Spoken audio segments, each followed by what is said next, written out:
Saudara, tema yang akan saya bawakan pada pagi hari ini adalah karya tangan Tuhan yang terambil dari Yesaya 41 ayat yang ke-10. Mari kita baca sama-sama ya. 1, 2, 3. Janganlah takut sebab aku menyertai engkau. Janganlah bimbang sebab aku ini Allahmu. Aku akan meneguhkan, bahkan akan menolong engkau. Aku akan memegang engkau dengan tangan kananku yang membawa kemenangan. Suatu hari, Dewi berkata kepada papanya, "Pak, Dewi gak mau sekolah lagi, Pak." Mendengar itu papanya kaget. Lalu bertanya kepada putrinya, "Kenapa kamu mau ngomong seperti itu, Nak?" Tapi Dewi diam saja. "Ada apa? Coba ceritakan kepada Papa. Papa pasti akan membantumu." Setelah dipaksa, akhirnya Dewi pun mau bercerita. "Sebenarnya aku gak bisa gambar. Aku takut, Pak. Nanti teman-temanku mentertawakan aku. Karena hampir semua teman-temanku bisa menggambar. Belum lagi nanti aku nilainya jelek. Aku takut, Pak. Aku gak mau sekolah." Mendengar itu, papanya hanya tersenyum. Lalu papanya mengambil semua peralatan menggambar dalam tas putrinya dan memanggil Dewi.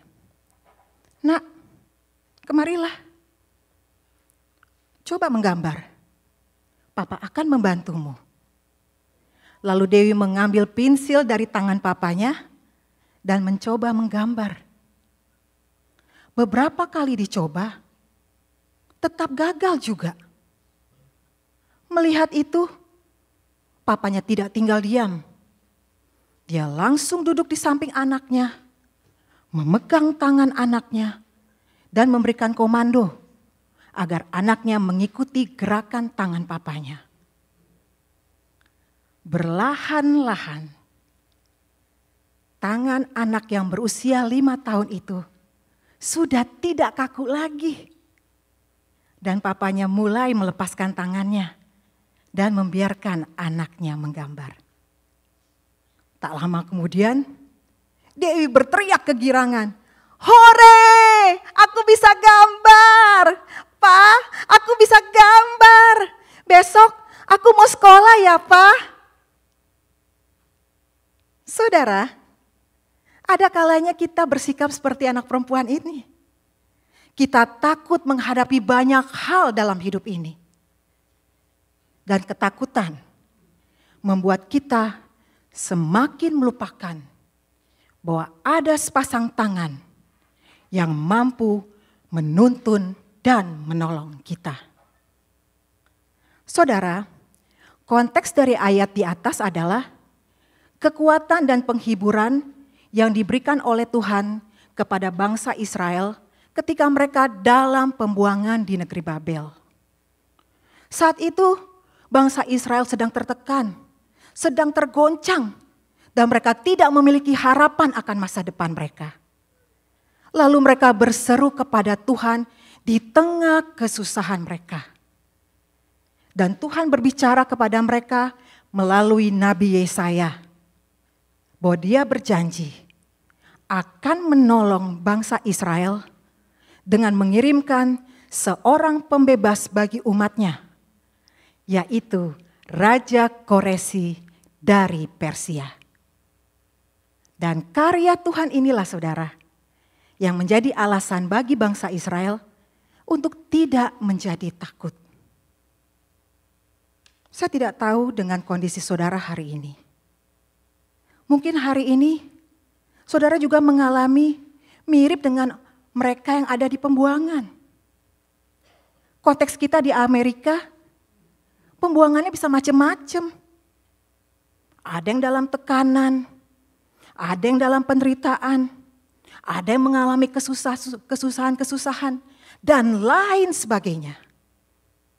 Tapi di tengah penderitaan dan pergumulan yang kita hadapi, janji Tuhan tidak pernah berubah. Bahwa Tuhan akan melakukan karyanya dalam hidup kita masing-masing yang sudah percaya dan berharap kepadanya. Sebagaimana bangsa Israel mengalami karya tangan Tuhan, yaitu mereka pulang ke Israel, janji Tuhan digenapi. Maka hari ini pun kita juga bisa mengalami hal yang sama.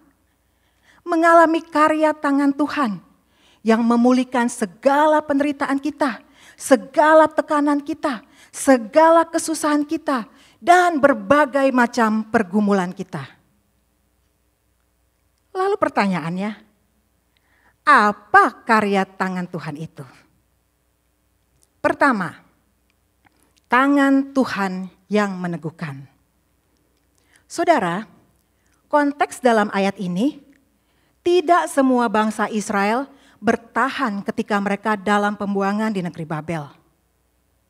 Ada yang menyembah berhala, ada yang menyimpang, ada yang mengikuti kekafiran, dan mereka semua yang tidak bertahan ini dibuang. Tapi ada juga yang tetap teguh. Dan sisa yang bertahan inilah saudara. Setelah 70 tahun bertahan, mereka pulang ke Israel. Saudara, kata meneguhkan di sini artinya memperkuat. Supaya saudara tidak goyah, iman saudara semakin kuat. Sehingga saudara tidak ragu dengan tawaran dunia, berhala, dukun, dan lain sebagainya. Berarti saudara harus punya iman. Yakin Tuhan akan menolong. Kalau iman saudara kuat, yakin tidak akan tergoyahkan. Pasti saudara akan bertahan. Meskipun saudara menghadapi kesusahan yang sangat berat. Hari ini kita juga sama.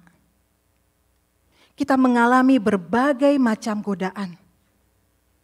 Ada godaan seksual, godaan keuangan, jabatan, dan lain sebagainya. Tapi dengan berpegang teguh pada janji Tuhan, maka iman saudara tidak akan goyah. Dan saudara akan tetap kuat menjalani setiap tantangan kehidupan. Esther An Kim adalah seorang wanita Korea yang beragama Kristen. Dia menghabiskan waktu selama 6 tahun dari tahun 1939 sampai tahun 1945 di dalam penjara karena mempertahankan imannya. Dia adalah seorang pemberani. Penjara tidak menjadi penghalang bagi dia untuk memberitakan Injil. Dalam bukunya yang berjudul Kalau Terpaksa Aku Mati, dia menulis tentang kesaksian bagaimana dia menolak untuk menyembah siapapun dan apapun selain Tuhan. Pada masa penjajahan Jepang di Korea, orang Jepang memaksa semua orang untuk menyembah dewa matahari mereka. Hukuman bagi yang tidak mau menyembah, dipenjara, disiksa, bahkan ada yang dihukum mati. Saat itu Esther tidak tahu apa yang akan dia lakukan. Meskipun banyak orang Kristen lainnya menganggap bahwa menyembah berhala secara lahiriah itu dapat diterima selama mereka tetap menyembah Kristus dalam hati mereka. Tapi Esther tidak mau melakukan kompromi seperti itu. Dia tidak mau tunduk pada yang lain kecuali satu Tuhan yang benar. Meskipun dengan berbuat demikian, kemungkinan besar dia akan mengalami penyiksaan. Dia akan dipenjara. Bahkan dia rela jika harus mati sebagai martir demi Kristus. Saudara, kisah di atas menceritakan bagaimana seorang Esther Ankim tetap teguh, tidak tergoyahkan dalam keadaan apapun, meskipun harus menghadapi berbagai resikonya. Karena apa saudara? Karena dia punya iman yang tidak bisa digoyahkan oleh apapun juga. Bukan karena dia hebat, bukan karena dia mampu, bukan karena pengetahuannya, bukan karena usahanya. Tapi tangan Tuhan yang meneguhkan. Seperti melemparkan jangkar ke dalam laut dan kapal tidak goyah. Bukan karena dirinya sendiri, tapi karena kemurahan Tuhan, anugerah Tuhan yang berkarya. Bagaimana dengan saudara? Ketika saudara menghadapi godaan dan tantangan dunia ini, apakah saudara tetap teguh atau saudara kompromi? Contoh, di tempat kerja saudara diminta untuk membuat laporan palsu. Dengan imbalan saudara akan diberikan $5.000. Atau mungkin saudara menjual sebuah barang buatan China, tapi saudara bilang buatan USA. Atau godaan-godaan lainnya. Pasti ada. Karena iblis tahu dan ingin menjatuhkan saudara. Tapi jangan khawatir saudara. Ketika saudara memegang janji Tuhan, maka tangan Tuhan akan meneguhkan saudara. Seperti tiang bangunan ditancap ke dalam tanah yang begitu dalam. Sehingga saudara tidak akan goyah. Amin. Yang kedua, tangan Tuhan yang menolong. Saudara, saat Nabi Yesaya menyampaikan janji Tuhan, bangsa Israel yang menjadi umat pilihan Tuhan, saat itu sedang terpuruk di dalam kelemahan mereka. Bahkan mereka kehilangan harapan. Lalu mereka berseru kepada Tuhan dan Tuhan menolong mereka. Saudara, arti kata menolong di sini adalah membantu. Berarti Tuhan akan membantu kita. Tuhan akan turun tangan ketika kita menghadapi masalah. Jadi saudara, Tuhan kita adalah Tuhan yang aktif. Dia bukan Tuhan yang hanya berpangku tangan. Dia bukan Tuhan yang hanya diam saja ketika kita menghadapi pergumulan. Tapi dia akan menyertai saudara dengan memberikan pertolongan kepada kita. Asal kita mau berseru kepadanya. Demikian juga dengan kita semua saudara. Ketika kita merasa lemah dan tidak punya harapan. Mari datang kepada Tuhan dengan berseru kepadanya. Maka Tuhan akan memberikan pertolongan tepat pada waktunya. Jadi iman dan pengharapan kita kepada Tuhan harus terpelihara. Tidak boleh kendor. Ada seorang pendeta, dia minta sepatu baru kepada Tuhan untuk dipakai dalam pelayanannya. Dan keinginannya itu dia bawa dalam doanya setiap hari. Hari berganti hari, minggu berganti minggu. Tapi Tuhan belum juga menjawab doanya.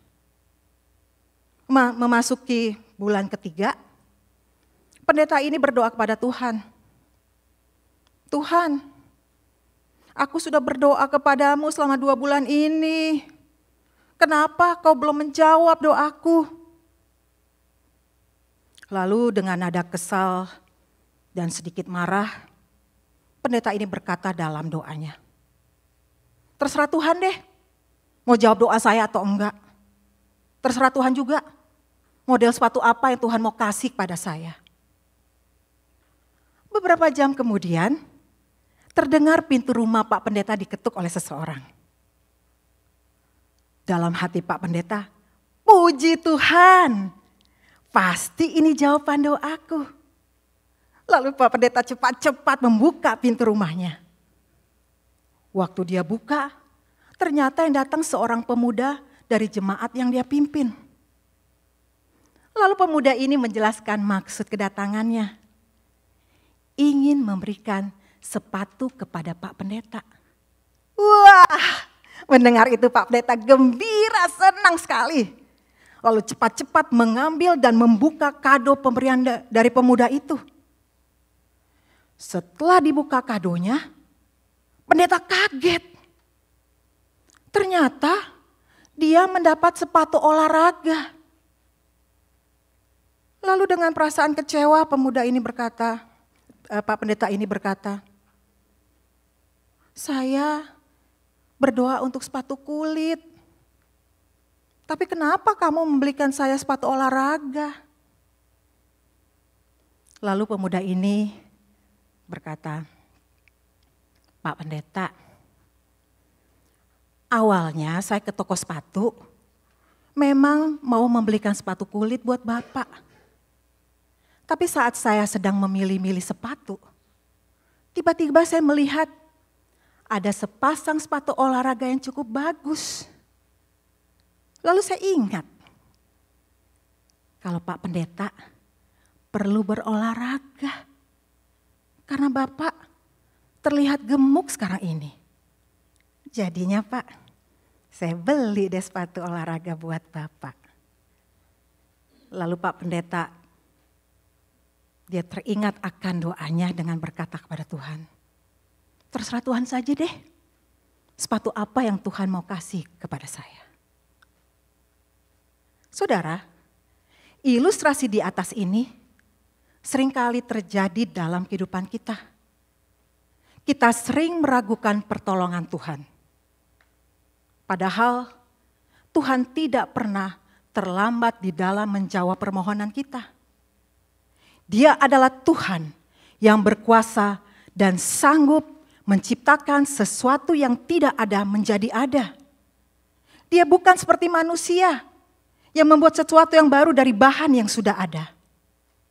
Tapi Dia, Tuhan yang sanggup menolongmu dengan caranya yang ajaib, yang tidak pernah saudara pikirkan. Asal saudara mau berseru kepadanya. Bagaimana dengan saudara? Ketika Tuhan belum menjawab doamu. Apa saudara jenuh? Capek? Bosen? Atau apa? Tetaplah berseru kepada Tuhan. Walaupun saudara belum melihat Tuhan menolongmu. Dan tetap yakin bahwa Tuhan tidak akan pernah membiarkan dan meninggalkan saudara. Karena tepat pada waktunya, Tuhan akan menolong dengan caranya yang ajaib. Karena itu saudara, tetaplah berseru dengan berharap dan tak pernah jenuh. Maka tangan Tuhan akan menolongmu dengan kuasanya yang ajaib. Yang ketiga, tangan Tuhan yang memegang.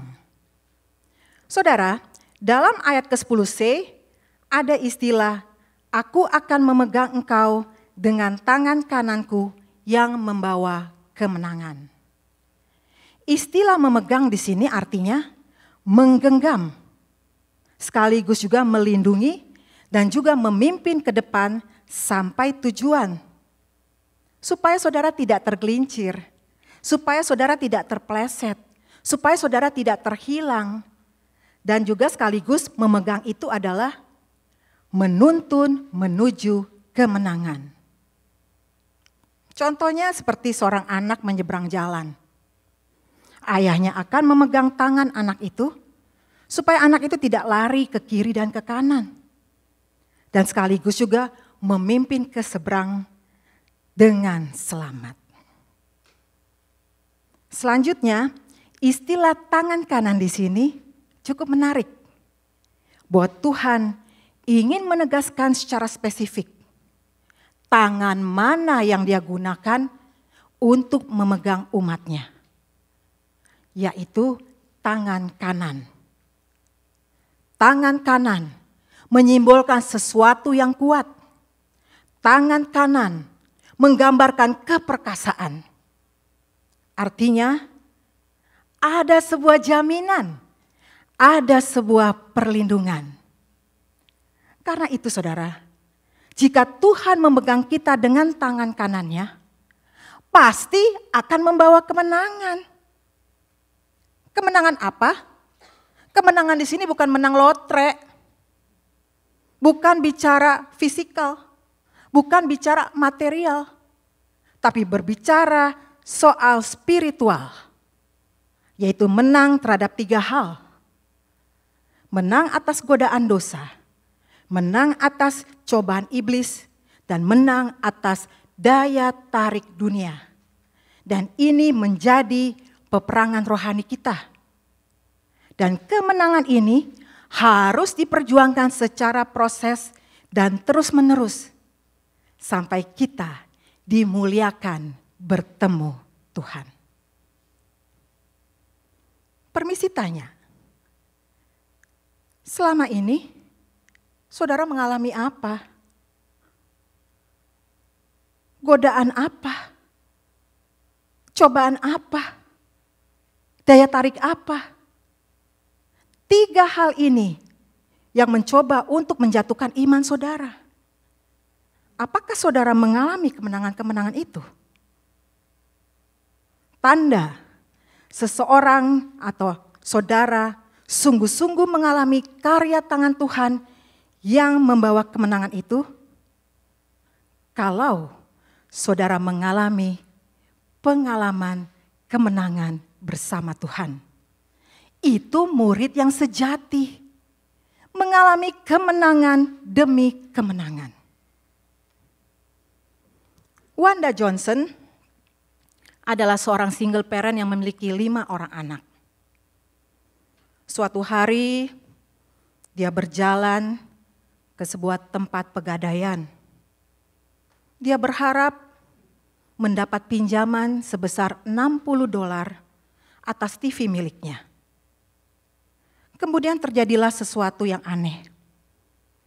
Sebuah truk berlapis baja yang penuh dengan kantong uang berjalan melintasinya. Tiba-tiba salah satu pintu truk itu terbuka dan jatuhlah satu kantong berisi uang. Lalu Wanda pun berhenti dan memungut kantong itu. Ketika dia menghitung jumlah uang yang ada di dalam kantong itu, uang itu berjumlah $160.000. Saat itu batinnya berkecamuk. Ada peperangan batin. Ada suara yang berkata, "Sudah, ambil saja. Kamu kan butuh uang itu. Dengan uang itu, kamu bisa mencukupi segala kebutuhanmu. Bayar tagihan, beli makanan, beli pakaian, bayar sekolah anak, ajak anak jalan-jalan, dan sisanya juga masih banyak. Bisa kau tabung atau kau beli mobil. Sudah, ambil saja." Tapi ada suara lain yang berkata, "Jangan ambil uang itu, karena itu bukan milikmu." Setelah 4 jam bergumul, akhirnya Wanda menelepon polisi dan mengembalikan uang itu. Saudara, ini adalah kesaksian yang memberikan kita teladan. Bagaimana seorang Kristen menang atas pencobaan terhadap materi, dalam hal ini uang. Tidak gampang saudara, tapi Tuhan yang memegang tangannya, memegang hidupnya, memegang hatinya dengan tangan kanannya. akhirnya Wanda Johnson mengalami kemenangan yang memuliakan Tuhan. Saya tidak tahu bagaimana dengan saudara. Apakah saudara pernah mengalami seperti ini? Saya yakin kalau saudara pernah dan menang, saudara bisa sharing. Tapi kalau saudara kalah, pasti gak mau sharing. Saudara, berapa lama saudara sudah menjadi orang Kristen? Waktu saudara menghadapi godaan, waktu saudara mengalami cobaan, saudara menang atau saudara kompromi? Berani gak saudara menolak tawaran yang menggiurkan? Baik di dalam pekerjaan, dalam kehidupan rumah tangga, pelayanan, bisnis, dan lain sebagainya. Kristen asli atau tidak asli bukan tergantung dari banyaknya pelayanan. Bukan karena dia bisa bahasa roh, pinter hafal ayat, pinter nyanyi. Bukan saudara. Tapi Kristen asli adalah bagaimana saudara mengalami pengalaman-pengalaman kemenangan terhadap 3 musuh. Godaan dosa, cobaan iblis, dan daya tarik dunia. Percayalah saudara, ketika saudara memegang teguh firman Tuhan dan taat akan suara bimbingan Roh Kudus, maka Tuhan akan memberikan kemenangan dalam hidup saudara. Selama ini, sejauh mana saudara mendengar firman dan mentaatinya? Atau saudara mendengar firman dan melupakannya?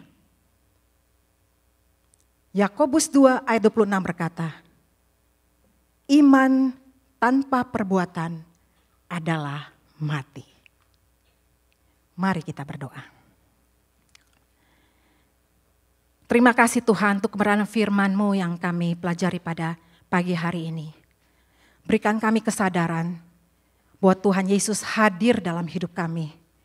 Tuhan yang meneguhkan kami, Tuhan yang menolong kami, dan Tuhan yang memegang tangan kami.